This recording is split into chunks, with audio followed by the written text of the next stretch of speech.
Halo, ketemu lagi dengan Bu Fani. Hari ini kita akan belajar tentang sistem syaraf atau sistema nervosum.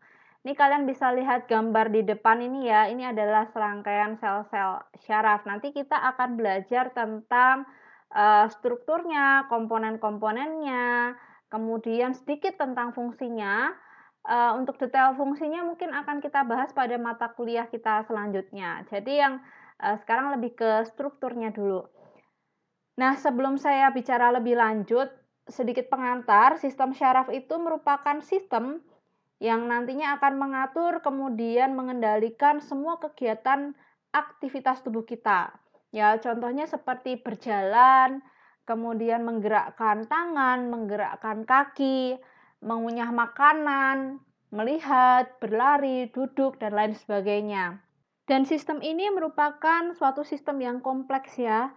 Jadi setiap bagian sel syaraf itu akan berhubungan dengan bagian sel syaraf yang lain, kemudian akan berkoordinasi, menafsirkan, mengontrol interaksi yang terjadi di dalam individu itu sendiri.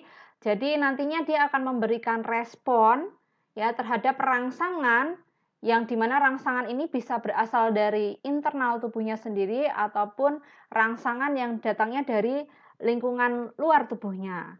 Nah, sistem syaraf sendiri itu tersusun dari jutaan bahkan miliaran selabut sel syaraf atau neuron yang nantinya berkumpul menjadi satu membentuk suatu berkas syaraf. Sistem syaraf itu sendiri berperan dalam peristiwa iritabilitas. Kalau kalian masih ingat pelajaran yang pernah kalian terima ketika SD atau SMP, iritabilitas itu merupakan kemampuan makhluk hidup untuk memberikan tanggapan terhadap suatu rangsangan tertentu. Jadi, dengan proses iritabilitas ini memungkinkan makhluk hidup untuk menyesuaikan diri dan menanggapi perubahan lingkungan yang terjadi. Nah, nantinya sistem syaraf itu akan bertanggung jawab juga dalam menghantarkan rangsangan atau impuls. Rangsangan atau impuls ini bisa berasal dari bagian internal atau bagian dalam tubuhnya, jadi misalnya dari organ-organ tubuhnya, atau juga dari luar atau lingkungan sekitarnya. Nah, sistem syaraf nanti ini akan menerima rangsangan itu baik dari internal maupun eksternal, kemudian menyalurkan atau menginformasikan rangsangan itu ke otak. Kemudian dari otak, rangsangan ini nantinya akan diolah. Ya, setelah diolah, diintegrasikan, nanti kemudian akan diberikan suatu respon. Jadi otak itu akan memerintahkan bagian tubuh tertentu untuk memberikan respon terhadap rangsangan tersebut. Rangsangan dari luar ini ada beberapa macam ya bentuknya. Bisa berupa rangsangan mekanik, misalnya berupa cubitan, sentuhan, tarikan, tusukan atau yang lainnya. Kemudian ada yang kedua rangsangan termis, jadi ini suhu, panas, dingin, hangat, ya. Kemudian ada rangsangan kimia. Jadi kalau rangsangan kimia itu biasanya dari bahan-bahan kimia, misalnya HCl atau H2SO4 atau bahan kimia yang lain yang memang dia ketika menyentuh, ketika kulit kita tersentuh oleh cairan tersebut itu dapat memberikan suatu rasa yang tidak menyenangkan itu ya. Kemudian ada juga rangsangan listrik. Nah, rangsangan yang diterima ini nanti akan dirambatkan. Jadi dirambatkannya lewat mana? Ya lewat sistem syaraf ini. Nah, kemampuan untuk merambatkan atau menghantarkan rangsangan ini pada sistem syaraf itu dikenal sebagai sifat konduktivitas ya. Selanjutnya, mekanisme aksi dari syaraf itu cepat, jadi lebih cepat dibandingkan sistem hormon. Kalau sistem hormon itu kan dia dihantarkan lewat peredaran darah ya bersama dengan darah. Tapi kalau sistem syaraf, impulsnya itu nantinya akan dihantarkan itu lewat sel-sel syaraf. Nah, biasanya impuls yang dihantarkan di sini ini dalam bentuk listrik ya, sinyalnya listrik. Bisa juga kimia, tapi nantinya tetap akan diubah menjadi sinyal listrik juga. Nah, sedangkan kalau yang hormon ini lebih pada sinyal kimia ya. Jadi pesan yang diantarkan ini dalam bentuk kimia. Sistem syaraf itu mempunyai 3 fungsi dasar. Dan 3 fungsi dasar ini harus kalian ingat, kalian hafalkan di luar kepala ya. Jadi ini penting dan biasanya saya keluarkan di ujian. Fungsi yang pertama itu adalah penerima rangsang dari reseptor sensoris. Jadi reseptor sensoris itu adalah reseptor yang nantinya akan menerima rangsangan dari luar atau dari dalam tubuh. Kemudian nanti setelah diterima itu dibawa ke sistem syaraf pusat yang membawa adalah syaraf sensoris. Jadi ini adalah fungsi yang pertama. Fungsi yang kedua adalah mengintegrasikan impuls syaraf yang diterima oleh syaraf pusat dari seluruh bagian tubuh. Jadi tadi impuls tadi atau rangsangan yang sudah dihantarkan oleh syaraf sensoris ke otak ya di central nervous system, dia akan diintegrasikan atau diolah. Selanjutnya nanti yang ketiga, setelah diolah di otak, maka impuls dari syaraf pusat setelah mengalami pengolahan itu akan dibawa menuju ke semua bagian tubuh melalui syaraf motoris. Dibawanya kemana? Ke sel-sel efektor atau ke bagian efektor yang nantinya akan memberikan respon terhadap rangsangan tersebut. Saya berikan contoh sederhana ya. Misalnya, tangan kanan kita ini tertusuk oleh duri. Misalnya lagi pegang kaktus, kemudian jarinya ini tertusuk oleh duri. Nah, bagian reseptor sensoris yang ada di ujung-ujung jari, itu nantinya dia akan menerima rangsang dari tusukan durinya itu. Nah, selanjutnya rangsang atau impuls ini akan dibawa ke sistem syaraf pusat oleh syaraf sensoris. Jadi syaraf sensoris ini akan menginformasikan ke otak bahwa tangan kita ini tertusuk oleh duri. Di otak ya, di sistem syaraf pusat, informasi ini akan diintegrasikan, artinya nanti akan diolah. Ya, ini tangannya tertusuk duri, maka apa yang harus dilakukan? Selanjutnya otak itu akan memberikan suatu perintah. Nah, perintahnya itu dalam bentuknya juga bentuk impuls lagi, ya. Sehingga impuls dari otak tadi, sistem syaraf pusat tadi akan dibawa terutama ke bagian efektor, ya yang ada syaraf-syaraf motorisnya.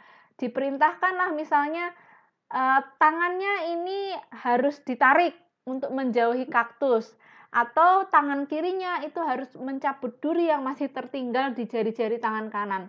Jadi seperti itu contohnya. Berikut ini adalah bagian-bagian dari sistem syaraf yang nanti akan dijelaskan juga sedikit tentang fungsinya. Ya, kalau kita lihat secara struktur itu terbagi menjadi central nervous system atau sistem syaraf pusat dan peripheral nervous system atau sistem syaraf tepi. Di mana yang sistem syaraf pusat ini terdiri dari otak dan juga spinal cord. Sedangkan sistem syaraf tepi itu terdiri dari nerve dan juga ganglia.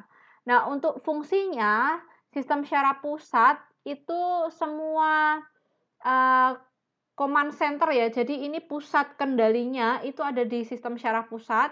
Kemudian dia memproses, kemudian mengintegrasikan informasi. Jadi kalau tadi ada fungsi syaraf, integrasi itu terjadinya di central nervous system. Sedangkan untuk yang sistem syaraf tepi itu nantinya berfungsi untuk menerima dan memproyeksikan informasi ke dan dari central nervous system. Jadi kalau tadi ada bagian yang menerima rangsangan, kemudian bagian yang meneruskan perintah dari central nervous system itu adalah bagian sistem saraf tepi. Dan dia memediasi beberapa proses refleks. Selanjutnya, kalau berdasarkan fungsinya, sistem syaraf itu akan terbagi menjadi sistem syaraf sensori, sistem syaraf motorik, dan juga interneuron sebenarnya. Jadi sensory nervous system itu sistem syaraf sensori, disebut juga syaraf aferan. Sedangkan motor nervous system ini disebut juga sistem syaraf motorik atau sistem syaraf eferen. Dan satu lagi itu adalah interneuron ya, tidak tertulis di sini. Jadi interneuron itu yang nanti akan menghubungkan antara sistem syaraf sensori dan juga sistem syaraf motorik. Sekarang kita lihat komponen dari masing-masing sistem syaraf ini dan masing-masing fungsinya. Jadi yang pertama untuk sistem syaraf sensorik, itu komponennya terdiri dari beberapa central nervous system dan juga peripheral nervous system. Dan ini nantinya akan berfungsi dalam transmitting atau menghantarkan sinyal dari peripheral nervous system ya yang bagian sistem syaraf tepinya ke CNS atau Central Nervous System, ke bagian sistem syaraf pusatnya. Jadi kalau kalian ingat di bagian fungsi dasar dari sistem syaraf tadi yang berfungsi menerima rangsang dari luar atau dari dalam tubuh kita, kemudian dihantarkan ya ke sistem syaraf pusat, itu adalah fungsi dari sistem syaraf sensorik. Kemudian untuk somatic sensory, ini nanti akan mentransmit atau menghantarkan impuls itu dari kulit, kemudian fasia, kemudian joint atau persendian, dan juga otot skelet. Sedangkan bagian visceral sensorinya itu nanti akan mentransmitting atau mengantarkan input itu dari lambung dan juga dari intestin atau usus. Selanjutnya adalah komponen dari sistem syaraf motorik. Jadi komponen yang pertama itu ada beberapa CNS dan juga peripheral nervous system yang nantinya ini memiliki fungsi untuk menghantarkan atau transmit ya rangsangan atau impuls itu yang tadi dari CNS. Jadi rangsangannya sudah diolah di CNS, lalu ini akan dilanjutkan kemana ke bagian muscle atau kelenjar yang menjadi sasarannya. Jadi nantinya di bagian ini akan dihasilkan suatu respon terhadap rangsangan tersebut. Kemudian yang kedua adalah komponen somatik motor. Ini merupakan bagian yang nanti akan mengontrol secara sadar bagian otot-otot skelet. Yang terakhir adalah autonomic motor. Ini adalah bagian yang nantinya akan mengontrol secara involuntary atau tidak sadar otot-otot jantung, kemudian smooth muscle dan juga beberapa kelenjar. Cara kerja sistem syaraf itu benar-benar unik dan kompleks. Dan pola umum dari kerja sistem syaraf ini benar-benar harus kalian pahami dan kalian ingat. Jadi ini menjadi prior knowledge ya, jadi pengetahuan dasar kalian. Oke, kita akan lihat bagaimana prosesnya atau pola kerja dari sistem syaraf. Yang pertama itu ada reseptor, di mana fungsi utama reseptor itu adalah untuk menerima rangsangan atau impuls ya atau stimulus apapun itu stimulusnya bisa dari dalam tubuh atau dari luar atau dari lingkungan ya. Nah, kemudian kalau misalnya ada stimulus oleh reseptor, stimulusnya ini akan dibawa ke central nervous system yang ada di otak. Nah, di bagian otak ini tadi kan ada fungsi integrasi. Jadi stimulus ini akan diolah, diintegrasikan, ya nanti diolahnya itu berdasarkan memori yang sudah ada atau berdasarkan pengalaman atau memang pengetahuan dasar yang dimiliki oleh otak itu sendiri. Kemudian nanti setelah diolah, maka ini akan dikeluarkan suatu perintah untuk menanggapi stimulus tersebut. Jadi nervous systemnya nanti akan memberikan informasi atau memberikan perintah ke bagian efektor. Nah, di bagian efektor nantinya akan terjadi respon, di mana respon ini ya tadi tujuannya untuk menanggapi stimulus yang ada di sini. Kalau kita lihat lebih detail lagi pola umum dari kerja sistem syaraf ini, maka masing-masing tahap ini nantinya akan dilakukan oleh neuron sensoris, kemudian interneuron, dan juga neuron motoris. Neuron sensoris itu adalah neuron yang nanti akan terlibat dalam penerimaan rangsang sensorik, baik itu dari lingkungan luar tubuh maupun dari lingkungan di dalam tubuhnya. Kemudian bagian interneuron ini adalah bagian yang nanti akan berkepentingan untuk membaca impuls yang diterima dari neuron sensorik ini, kemudian akan mengolah, memutuskan respon apa yang akan dilakukan. Jadi nanti selanjutnya bagian interneuron ini akan memberikan perintah kepada neuron motoris untuk memberikan respon. Jadi neuron motoris ini bagian yang nantinya akan mengendalikan organ-organ efektor sehingga nanti bisa terjadi respon yang nanti responnya itu adalah menanggapi impuls yang diterima oleh neuron sensoris. Pada gambar ini kita bisa melihat organisasi struktural dari sistem syaraf. Jadi secara garis besar, sistem syaraf itu terbagi menjadi dua, yaitu sistem syaraf pusat atau central nervous system dan juga sistem syaraf tepi atau peripheral nervous system. Untuk sistem syaraf pusat itu terdiri dari brain dan juga spinal cord yang ada di sini. Kemudian untuk sistem syaraf tepi itu semua syaraf dan ganglion yang nanti berhubungan dengan sistem syaraf pusat dan menuju ke seluruh bagian tubuh. Jadi di sini termasuk neuron sensoris dan juga motoris itu yang selain CNS. Jadi selain central nervous system. Kalau tadi di sini brain, ini spinal cord di sini, ini yang ada di bagian tepi-tepinya atau kanan kirinya yang di luar dari brain dan juga spinal cord. Jadi di sini ada cranial nerve, kemudian ganglia outside CNS, kemudian spinal nerve. Sekarang kita akan membahas tentang komponen sistem syaraf. Jadi komponen sistem syaraf itu terdiri dari dua komponen utama, yaitu neuron atau sel syaraf dan neuroglia atau sel penunjang. Ini disebut juga sel glia. Oke, kita lihat satu persatu dulu ya dari neuron. Neuron itu adalah sel syaraf yang fungsi utamanya nanti untuk menghantarkan dan memproses informasi, kemudian menjalankan fungsi sistem syaraf seperti mengingat, berpikir, mengontrol aktivitas tubuh, dan lain sebagainya.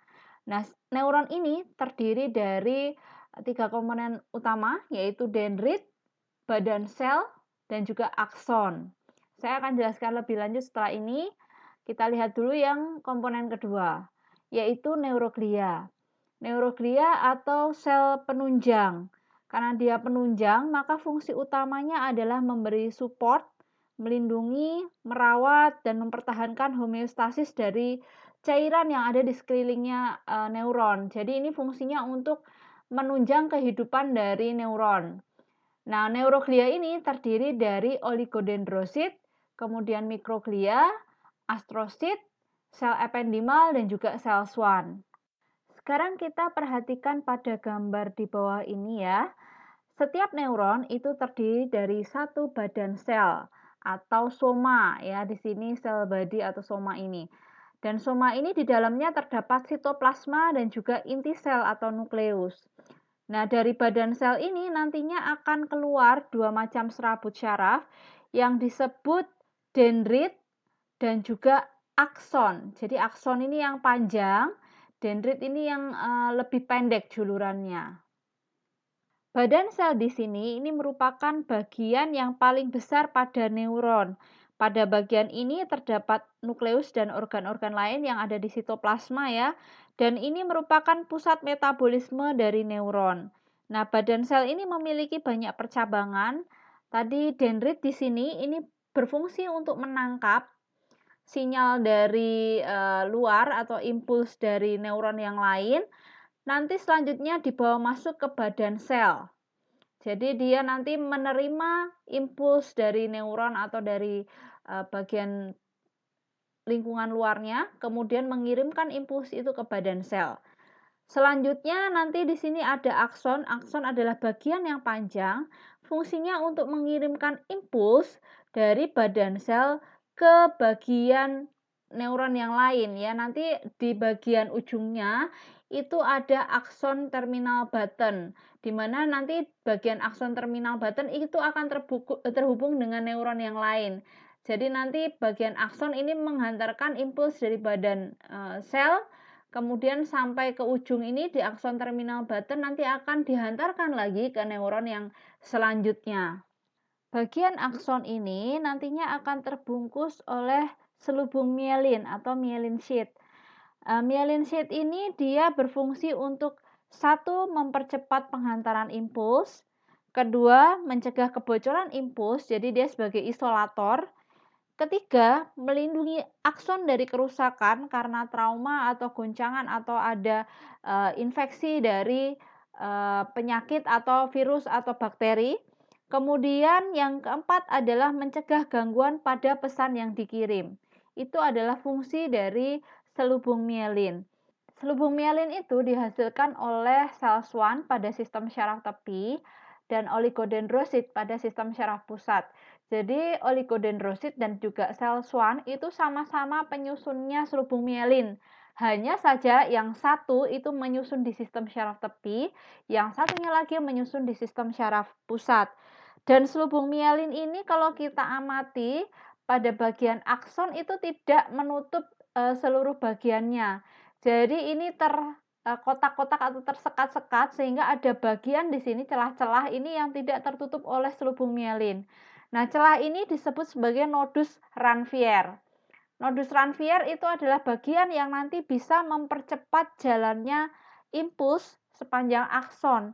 Jadi nanti impuls ini ketika disalurkan melalui akson di sepanjang akson ini dia seperti melompat-lompat, ya melompati nodus Ranvier. Nah, gerakan ini disebut sebagai saltatory conduction ya. Jadi seperti dari kata salto atau melompat. Jadi ini saltatory conduction itu adalah cara penghantaran impuls yang dia prosesnya dengan melompat-lompat pada nodus Ranvier. Dan akson ini umumnya panjang ya. Bahkan ada akson itu yang sangat panjang, jadi bisa lebih dari 1 meter. Contohnya adalah akson yang menjulur dari sumsum tulang belakang ya hingga otot telapak kaki itu cukup panjang.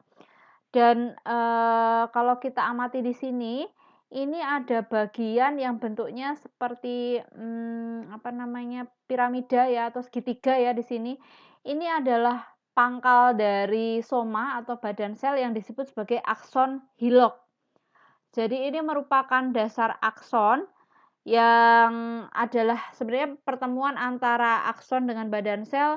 Fungsinya di sini adalah untuk membangkitkan impuls yang nanti selanjutnya diantarkan menuju ke akson.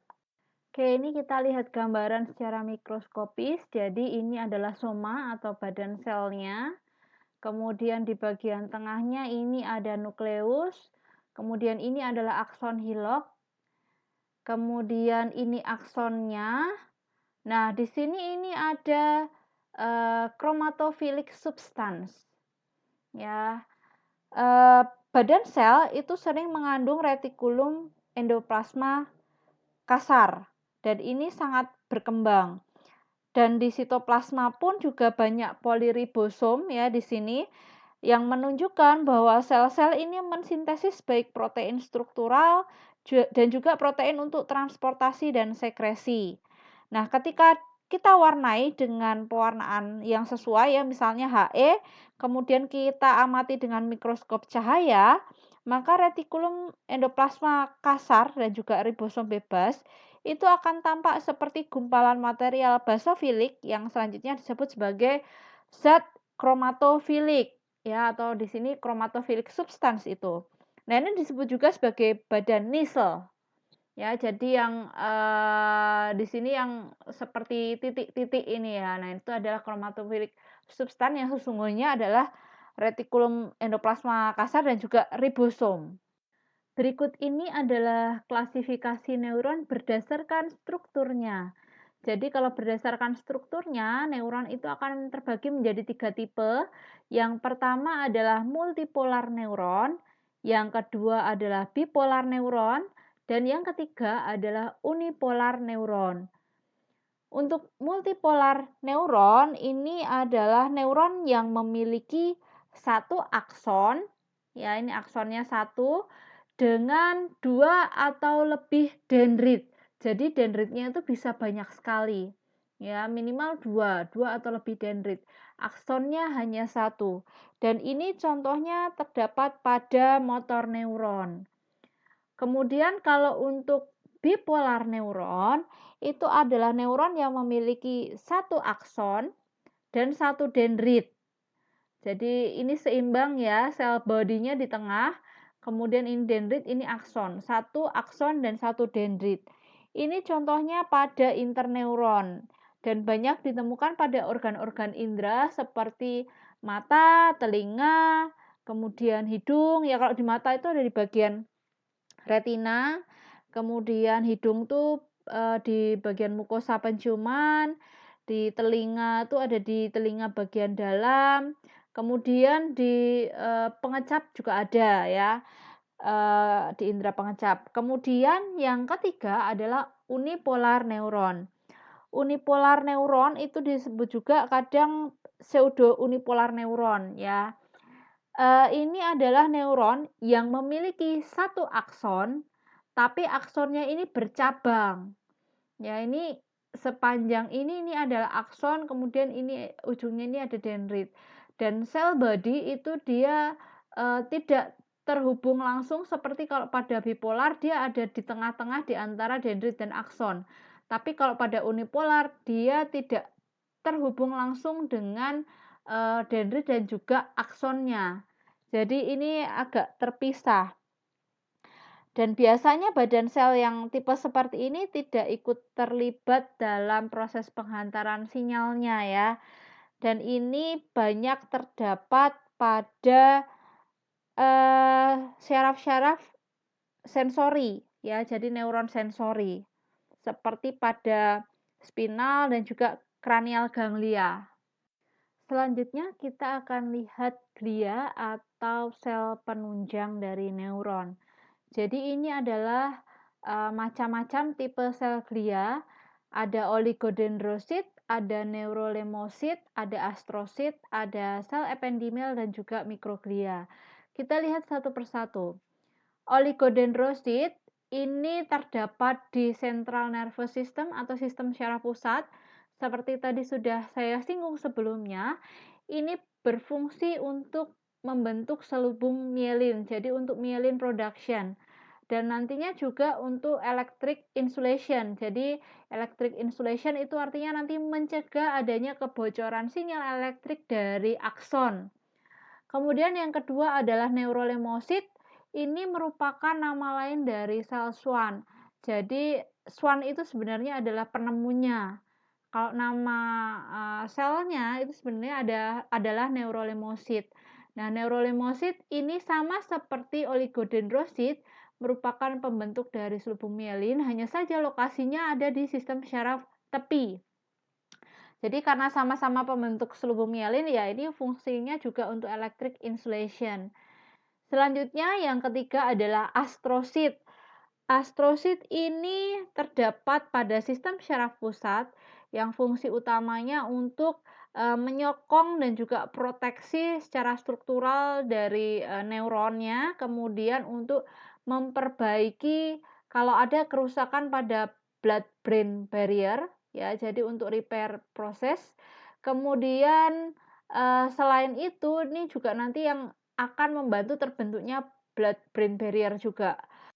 Kemudian untuk metabolic exchange juga, jadi untuk pertukaran zat-zat metabolik. Nah, yang selanjutnya adalah sel ependimal. Sel ependimal ini terdapat pada sistem syaraf pusat dan ini merupakan sel-sel kolumnar atau kuboidal ya yang nantinya akan melapisi ventrikel otak dan kanal pusat sumsum tulang belakang. Jadi ini lining cavities of central nervous system. Dia akan melapisi bagian ini. Nah, dalam beberapa lokasi di sistem syaraf pusat, ujung apikal dari sel ependimal ini memiliki silia, di mana silia ini akan memfasilitasi pergerakan cairan cerebrospinal dan juga nanti akan terlibat dalam penyerapan nutrisi-nutrisi yang diperlukan oleh neuron. Selanjutnya ada mikroglia. Mikroglia ini terdapat pada sistem syaraf pusat dan ini merupakan sel yang memiliki aktivitas terkait dengan pertahanan tubuh ya atau imun dari sistem syaraf itu sendiri. Nah, ini adalah gambaran dari sel-sel glia tadi. Gambar yang A ini adalah oligodendrosit, yang B ini astrosit, kemudian C di sini ada sel ependimal dan ini ada mikroglia di sini. Kita lihat satu persatu, ini oligodendrosit. Ini sebenarnya mirip-mirip bentuknya dengan astrosit ya. Hanya saja kalau oligodendrosit ini punya prosesus ya, prosesus itu seperti kaki atau juluran-juluran ini yang dia lebih sedikit daripada astrosit dan pendek-pendek. Ya, kalau yang oligodendrosit ini adalah sel yang nantinya akan membentuk selubung mielin. Jadi ini nantinya akan melapisi akson, nih aksonnya yang berwarna coklat. Oke, kemudian astrosit di sini, ini adalah sel yang dia seperti bintang ya bentuknya. Astrosit, kemudian dia punya prosesus yang panjang dan jumlahnya itu banyak. Dan ini adalah sel penyokong atau penopang dari neuron. Sekaligus nantinya astrosit ini adalah sel yang membantu memberi makan neuron atau memberikan nutrisi. Jadi kalau kita lihat pada gambar ini, prosesusnya atau perivaskular fitnya itu ada yang terhubung ke pembuluh darah, ada yang terhubung ke neuron. Nah, di sini nanti dia akan membatasi apa saja yang boleh masuk ke neuron dan apa saja yang tidak boleh masuk ke neuron. Jadi yang boleh dilewatkan di sini ini biasanya hanya nutrisi-nutrisi yang diambil dari darah, kemudian dibawa masuk lewat astrosit lalu disalurkan ke neuron. Sedangkan seperti kalau misalnya zat-zat beracun, zat-zat toksik itu akan diblok di sini, tidak boleh masuk ke neuron. Nah, astrosit ini juga nantinya akan membantu mempertahankan potensial bioelektrik yang ada pada neuron, sehingga nanti untuk, konduksi impuls itu akan dapat terjaga ya, jadi bisa terjadi terus-menerus konduksi dari impulsnya. Kemudian di sini ada sel mikroglia. Sel mikroglia itu ditemukan di dekat neuron. Ya, ini neuron jadi dia ada di sekitarnya dan ini juga banyak juga ditemukan selain di neuron itu di antara neuron juga di antara pembuluh-pembuluh darah yang ada di otak. Dan ini memiliki peran fagositik. Jadi mikroglia tadi yang memiliki aktivitas terkait sistem imun. Nah, sel ini berperan penting dalam proses melawan infeksi ya utamanya. Kemudian yang terakhir ada sel ependimal. Sel ependimal itu yang tadi adalah ini bentuknya kuboid ya atau kolumnar dan ini punya fili-fili di sini. Yang fili-fili di sini ini berfungsi untuk mengalirkan cairan cerebrospinal. Dia ini lokasinya ada di antara spinal cord dan juga sentral kanal dari spinal cord. Jadi dia melapisi di bagian rongga medula spinalis dan juga rongga cerebralnya. Berikut ini adalah gambaran dari blood-brain barrier atau yang biasa disebut juga sebagai sawar darah otak. Jadi blood-brain barrier itu adalah struktur membran yang merupakan penghalang fungsional yang dia ini mengontrol dengan sangat ketat. Jadi dibandingkan jaringan yang lain ini kontrolnya ketat sekali perpindahan substansi dari darah ke jaringan central nervous system. Jadi substansi apapun dari darah yang mau masuk ke central nervous system itu akan dijaga kondisinya oleh blood-brain barrier ini. Fungsi lain adalah melindungi kealamian dari neural microenvironment-nya. Jadi dia akan melindungi otak dari bahan-bahan kimia yang ada dalam darah. Dan blood-brain barrier ini tersusun atas sel-sel endotelial yang tersusun sangat rapat di kapiler otak.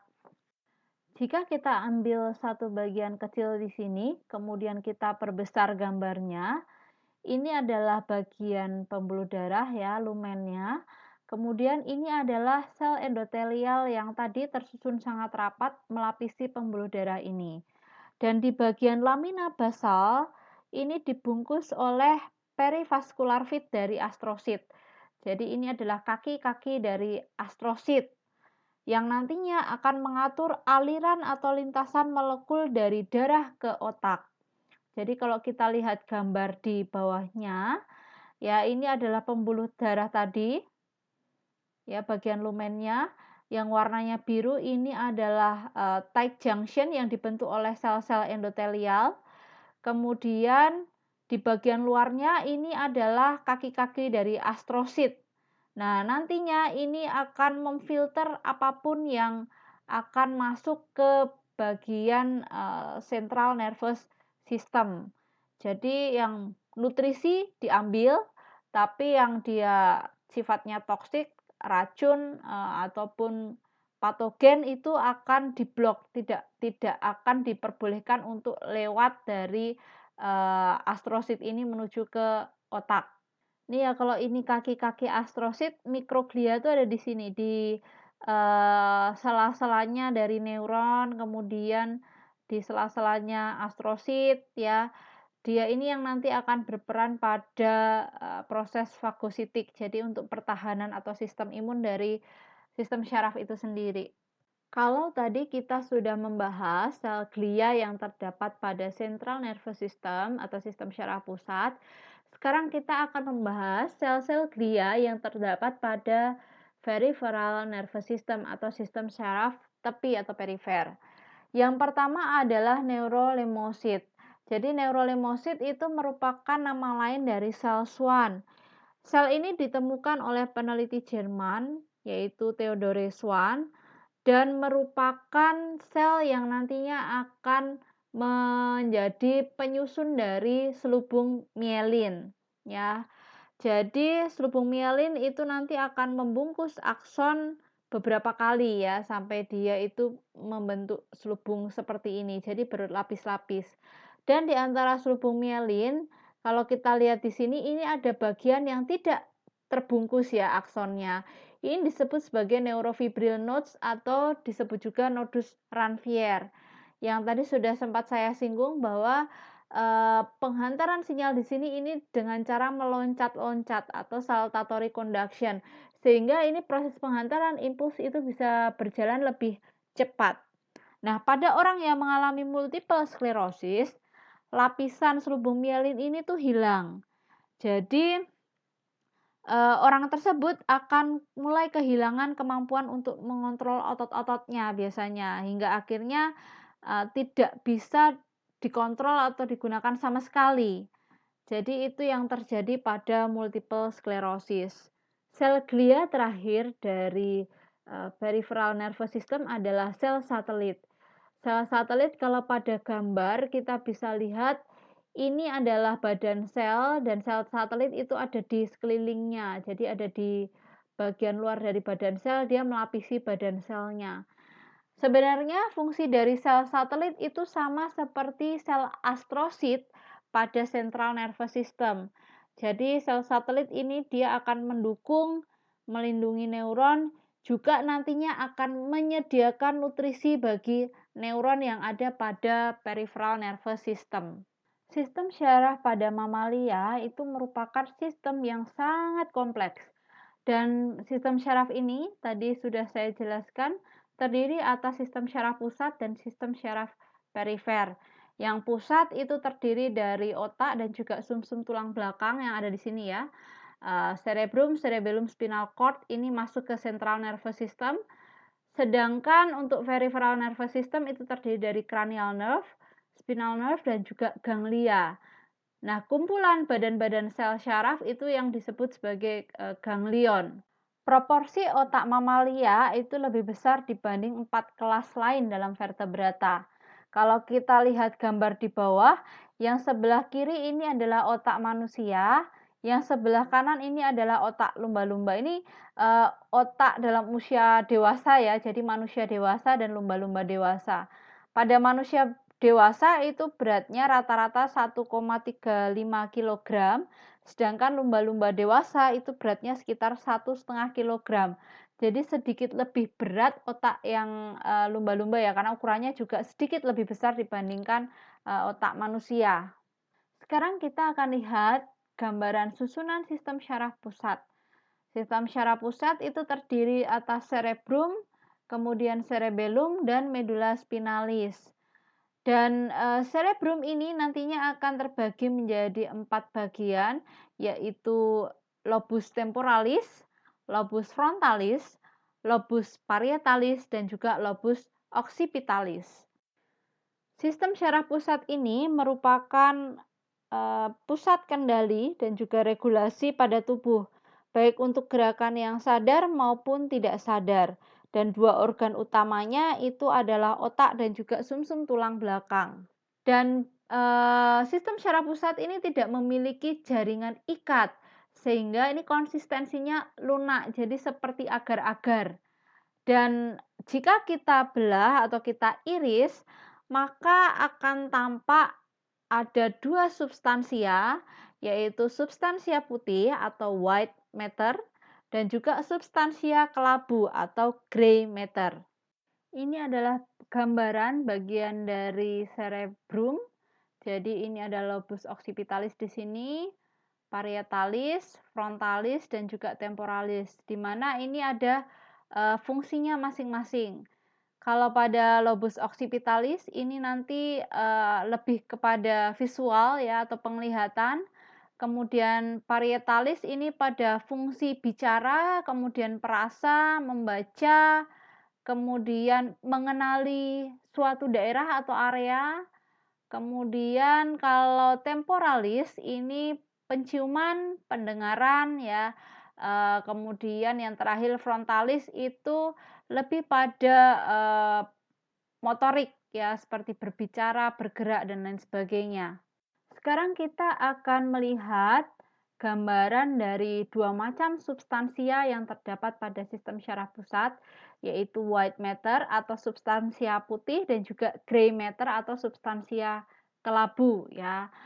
Nah, substansia kelabu dan putih ini terlihat jelas pada potongan melintang cerebrum, cerebellum, dan juga medulla spinalis, di mana perbedaan dari kedua substansia ini disebabkan karena perbedaan distribusi dari mielin. Oke, kita lihat keterangan selanjutnya. Substansia putih memiliki komponen utama akson yang bermielin, termasuk di sini ada oligodendrosit. Dan kenapa ini menjadi berwarna putih? Karena pada proses preparasinya, mielin ini nantinya akan dissolve ya atau larut sehingga meninggalkan ruang yang kosong, dan ketika kita amati dalam mikroskop, pada mikroskop ini akan tampak seperti ruangan yang berwarna putih. Itulah kenapa disebut sebagai substansia putih. Dan pada substansia putih itu tidak ada badan sel. Kemudian substansia kelabu ini mengandung badan sel neuron, kemudian dendrit, dan bagian awal dari akson dan glia yang tidak bermielin. Ya, ini karena dia tidak bermielin, maka tidak ada yang larut di sini. Larutnya itu pada proses preparasi ketika kita akan mengamati di mikroskop ya. Jadi kalau tidak ada yang larut ya ini akan tetap terwarnai gelap. Sedangkan kalau mielin yang ada mielinnya dissolve atau larut sehingga jadi ruangan yang kosong. Jadi warnanya putih. Nah, kita bisa lihat di sini ini adalah gray matter. Jadi gray matter ini dia khas sekali, tampak khas kalau kita amati di mikroskop. Ini white matter-nya. Ya, ini white matter. Kemudian, nah ini kalau di gambar yang kedua ini white matter. Kemudian yang kelabu ini adalah gray matter. Yang ini biasanya terwarnai biru gelap ya atau dark blue. Gambar sebelah kiri ini menunjukkan potongan dari spinal cord. Kalau kita bisa lihat gambar ini, gray matter itu membentuk seperti huruf H di sini. Ada juga yang menyebutkan ini sebagai tanduk. Makanya di sini ada keterangan anterior horn gray matter, di sini ada lateral horn gray matter. Jadi ini bentuknya seperti tanduk. Ini adalah gambaran lebih detail dari area gray matter dan juga white matter. Jadi yang ini yang gray matter, yang ini adalah white matter. Nah, kalau kita lihat ini lapisannya ada 3 sebenarnya ya. Di sini ada molecular layer, kemudian di sisi luar dari gray matter ini ada lapisan Purkinje layer, kemudian di bagian gray matter-nya di sini ini adalah granular layer. Jadi P di sini ini Purkinje layer, ini granular, ini molekular. Namun saya tidak akan jelaskan lebih lanjut ya, ini untuk sekilas pengetahuan saja atau informasi saja. Otak manusia itu merupakan organ vital yang harus dilindungi, karena tadi fungsi utamanya untuk kontrol atau kendali semua aktivitas tubuh ya, dan dilindunginya itu oleh tulang tengkorak. Sementara itu sumsum tulang belakang itu akan dilindungi oleh ruas-ruas tulang belakang dan, baik tulang tengkorak yang di dalamnya ada otaknya dan sumsum tulang belakang itu sama-sama nantinya akan dilindungi oleh suatu membran, yang disebut sebagai meninges. Jadi meninges ini merupakan jaringan ikat yang akan membungkus seluruh sistem syaraf pusat. Meninges sendiri ini terdiri dari 3 lapisan. Yang pertama adalah durameter, yang kedua adalah arachnoid, dan yang ketiga adalah piameter. Durameter itu merupakan lapisan yang paling luar yang tersusun dari jaringan ikat padat. Jadi durameter itu adalah layer atau lapisan yang nantinya akan terhubung langsung dengan tulang tengkorak. Kemudian arachnoid itu berada di sebelah dalam durameter. Ini khas bentuknya seperti jaring laba-laba, merupakan jaringan ikat tanpa pembuluh darah dan dilapisi oleh epitel pipih. Lapisan ini sebenarnya berupa selaput tipis yang ada di antara durameter dan piameter, jadi ada di tengah-tengahnya. Yang ketiga adalah piameter. Ini merupakan jaringan ikat longgar yang mengandung banyak pembuluh darah dan merupakan selaput paling dalam yang menyelimuti sistem syaraf pusat. Daerah antara piameter dan arachnoid itu diisi oleh cairan yang disebut sebagai cairan cerebrospinal. Dengan adanya cairan cerebrospinal ini, otak akan lebih tahan terhadap goncangan dan benturan dengan kranium. Nah, infeksi pada meninges ini biasa disebut sebagai meningitis. Pada layar ini adalah gambaran struktur dari meninges. Di sini ada piameter, ini ada arachnoid, kemudian ini ada durameter. Durameter tadi lapisan paling luar ya yang langsung bersinggungan dengan tengkorak. Jadi di sini ada bone skull ya, tulang tengkorak, bone of skull. Kemudian durameter ini terdiri dari 2 lapisan yaitu periosteal layer dan juga meningeal layer. Di bawahnya itu ada subdural space.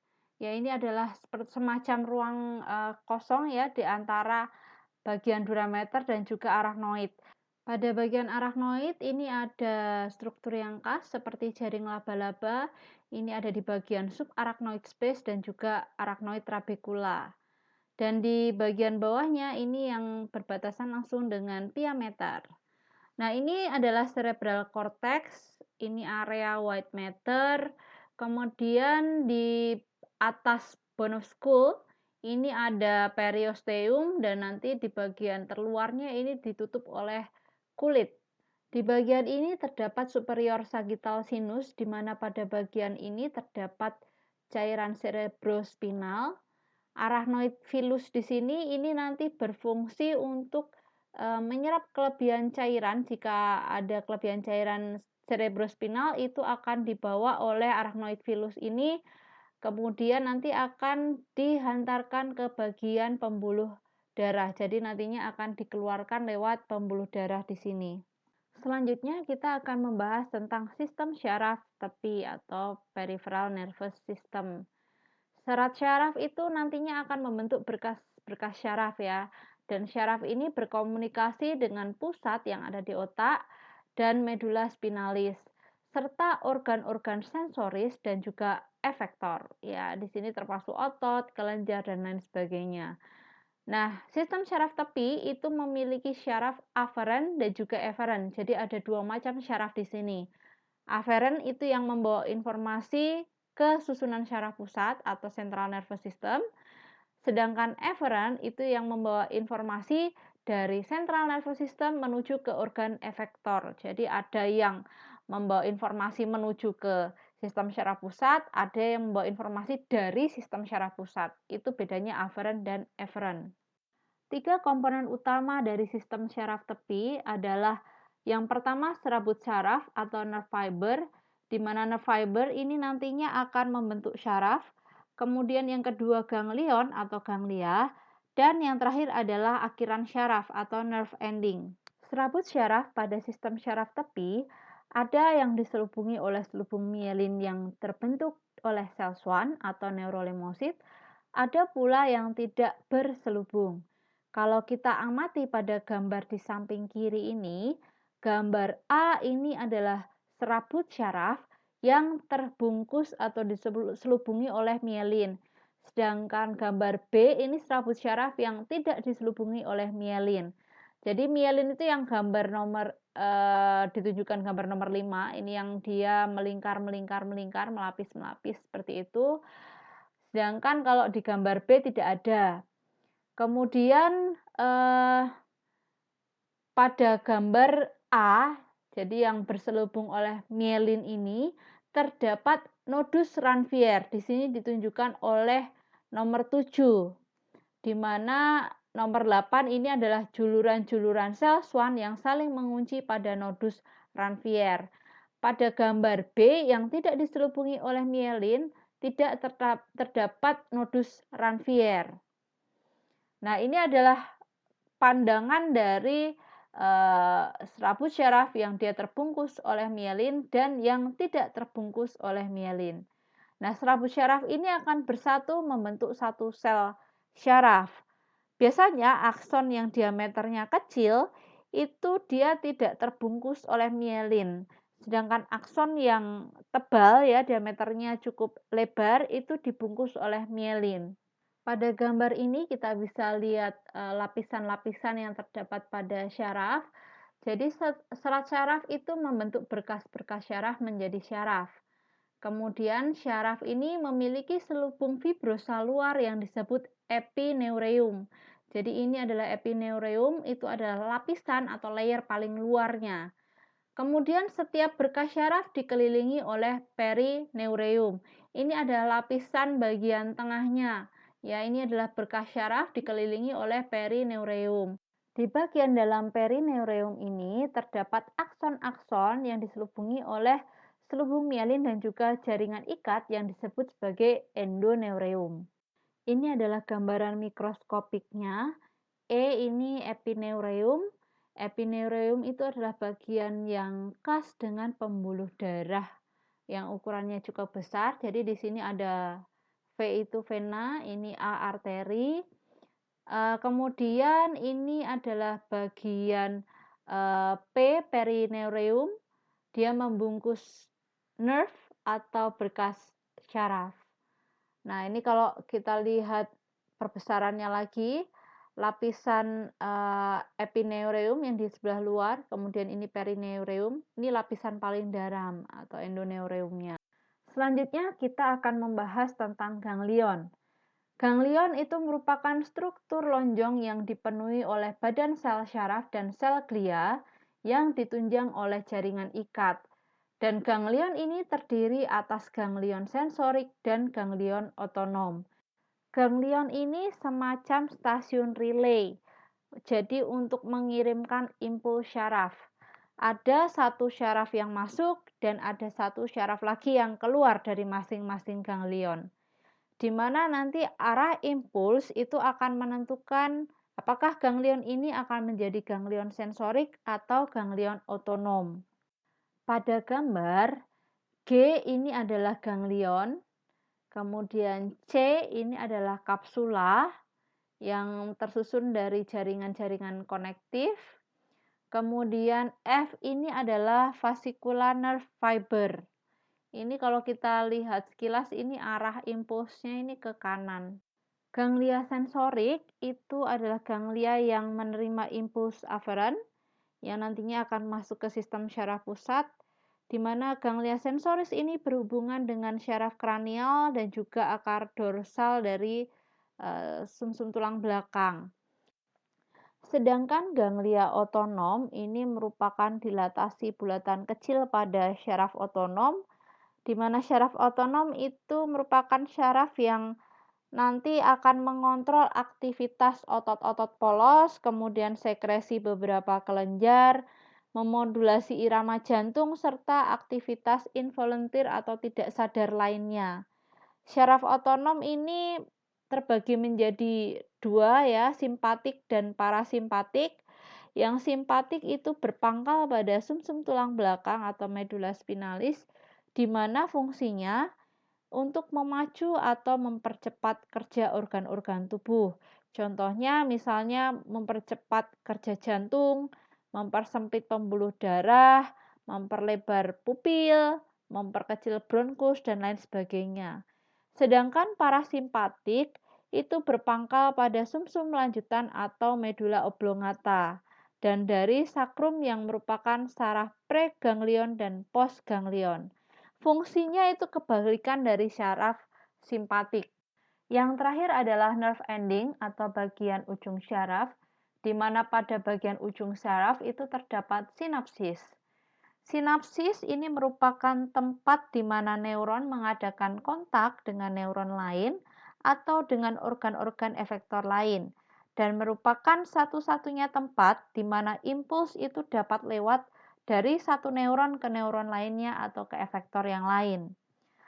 Ruang antara satu neuron dengan neuron selanjutnya itu disebut sebagai celah sinaptik atau synaptic cleft. Di sini kita bisa lihat ini adalah presynaptic cell, yang di sisi kanan ini adalah postsynaptic cell. Jadi sinyal itu atau impuls itu akan dilepaskan dari presynaptic cell ini yang akan mengirimkan impuls dan diterima oleh postsynaptic cell. Nah, impuls yang dikirimkan di sini ini dalam bentuk neurotransmitter. Ya, neurotransmitter ini akan dihasilkan dari badan sel, kemudian dikemas dalam vesikel-vesikel seperti ini, dihantarkan sampai ujung dari akson atau akson terminal button, kemudian dilepaskan ya dari vesikelnya dalam bentuk neurotransmitter, kemudian di sini nanti akan ditangkap oleh reseptor-reseptor yang ada di bagian ujung dari postsynaptic cell. Sekarang kita akan lihat lebih detail lagi bagaimana proses penghantaran sinyal pada sinapsis. Di sisi kanan ini kita bisa lihat yang atas ini adalah presynaptic cell atau presynaptic neuron. Yang di sisi bawah ini adalah postsynaptic neuron. Di antara keduanya ini ada celah sinapsis atau synaptic cleft. Kemudian di sini kita bisa lihat ini ada calcium channel ion. Kemudian di sini ini ada acetylcholine bind to receptor. Jadi di sini ada reseptor-reseptor untuk acetylcholine. Acetylcholine itu adalah neurotransmitter yang dikemas dalam vesikel ini. Jadi prosesnya neurotransmitter itu sebenarnya sudah diproduksi di dalam badan sel ini dan dia dikemas dalam vesikel-vesikel ini. Dihantarkan sampai ke akson terminal button itu melalui mikrotubulus. Nah, ini yang panjang-panjang ini ya. Jadi dia diantarkan oleh mikrotubulus dikemas di dalam vesikel. Nah, ketika nantinya akan ada impuls dari luar, maka channel Ca ini akan terbuka sehingga ion Ca itu bisa masuk. Nah, ketika ion Ca ini masuk akan menyebabkan terjadinya perubahan tegangan di sini. Nah, perubahan tegangan di sini ini ternyata bisa mendorong vesikel itu ke arah luar atau ke arah ujung dari presynaptic cell, di mana nantinya neurotransmitter itu selanjutnya akan dieksositosis atau dikeluarkan dari vesikelnya. Nah, neurotransmitter yang di sini ini contohnya adalah acetylcholine. Selanjutnya dia akan ditangkap oleh reseptor yang ada di permukaan atau di ujung dari postsynaptic cell. Selanjutnya neurotransmitter ini sebagai impuls itu akan dihantarkan ke bagian neuron yang lain yang ada di belakangnya. Nah, proses ini akan berlangsung terus-menerus ya, berulang sampai nantinya rangsangan yang tadinya memicu terbukanya channel Ca di sini ini berhenti. Ketika nanti rangsangannya berhenti di sini, channel Ca-nya tertutup, maka neurotransmitter di sini ini juga akan berhenti untuk dieksositosis. Setelah selesai digunakan, selanjutnya neurotransmitter ini akan dengan cepat dihilangkan melalui penguraian enzimatik, difusi atau endositosis yang dimediasi oleh suatu reseptor spesifik pada membran presinaptik. Nah, penghapusan neurotransmitter ini penting ya, karena secara fungsional dia bisa mencegah stimulasi berkelanjutan atau terus-menerus yang tidak diinginkan dari neuron postsinaptik.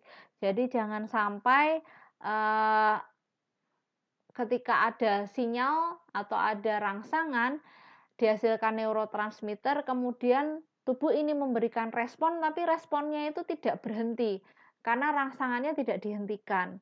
Jadi rangsangan ini harus dihentikan, neurotransmitternya harus dihilangkan agar responnya pun tidak dihasilkan secara terus-menerus. Neurotransmitter itu sendiri merupakan senyawa atau zat kimia yang disintesis dalam neuron dan disimpan dalam vesikel ya. Dan macamnya itu ada banyak, asetilkolin tadi hanya salah satunya. Yang lainnya ada dopamin, ada serotonin, ada glisin, ada GABA atau gamma aminobutirat eksid dan lain sebagainya. Ini adalah macam-macam sinaps, jadi ada 3 macam sinaps. Yang pertama adalah aksosomatik sinaps, yang kedua adalah aksodendritik sinaps, yang ketiga adalah aksoaksonik sinaps. Aksosomatik sinaps itu jika akson membentuk sinaps dengan badan sel. Jadi ini akson, ini badan sel. Keduanya membentuk sinaps di sini. Yang kedua adalah aksodendritik sinaps. Ini jika akson membentuk sinapsis dengan dendrit. Ya, di sini dendrit yang terhubung dengan akson adalah dendritic spine-nya. Aksoaksonik sinaps itu jika akson membentuk sinapsis dengan akson yang lain. Nah, ini adalah gambaran aksosomatik sinaps. Jadi ini ada akson terhubung dengan badan atau soma dari neuron yang lain ya. Jadi ini membentuk sinaps di sini antara akson dan soma, maka disebut aksosomatik sinaps. Di sini akson terhubung dengan dendrit, maka sinapsnya disebut sebagai aksodendritik sinaps. Di sini akson terhubung dengan akson yang lain, sehingga ini disebut sebagai aksoaksonik sinaps. Di sini ada keterangan terminal arborization.